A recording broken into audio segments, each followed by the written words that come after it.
Il expose des comparaisons de voix entre un homme en transition vers femme, une femme ou un homme qui s'appellerait Véronique, qui est présenté dans une interview qui est parue dans une grande chaîne publique, tu me confirmeras Lionel si je dis des bêtises, mais je crois que c'était F1, en 1977, qui raconte sa transition. Et quelqu'un a eu l'idée, certes tout à fait saugrenue, de comparer cette voix avec la voix de la personne qui se présente sous l'identité de Brigitte Macron. Il l'a comparé comment? Avec un logiciel. Ah, d'accord, un logiciel Scientifiquement, oui, bien sûr. scientifique. Alors, c'est-à-dire quel type de logiciel a été utilisé pour comparer les voix, cher maître? C'est un logiciel qui est en vente libre, donc c'est pas du tout quelque chose qui est de l'inconnu, et qui permet de faire des sinusoïdes, vous voyez.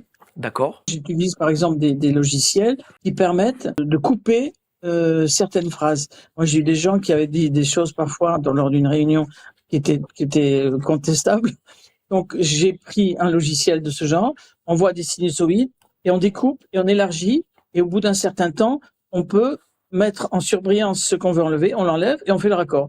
Et là, pour l'examen des voix, c'est simplement à l'examen de ces courbes, si vous voulez, que si on fait un calque, on voit qu'elles sont symétriques. Vous voyez, c'est ça qui permet de constater qu'il y a une ressemblance. Et ça, c'est quelque chose. Et ça, c'est fiable. La police scientifique. Ah, mais c'est quand même un élément de preuve extrêmement important. C'est à partir des éléments comme ça que la police scientifique arrive à trouver les choses de la même façon que vous trouvez un élément d'ADN sur un timbre postal ou sur un cheveu dans une voiture. Vous voyez, c'est pour ça qu'il y a des scellés.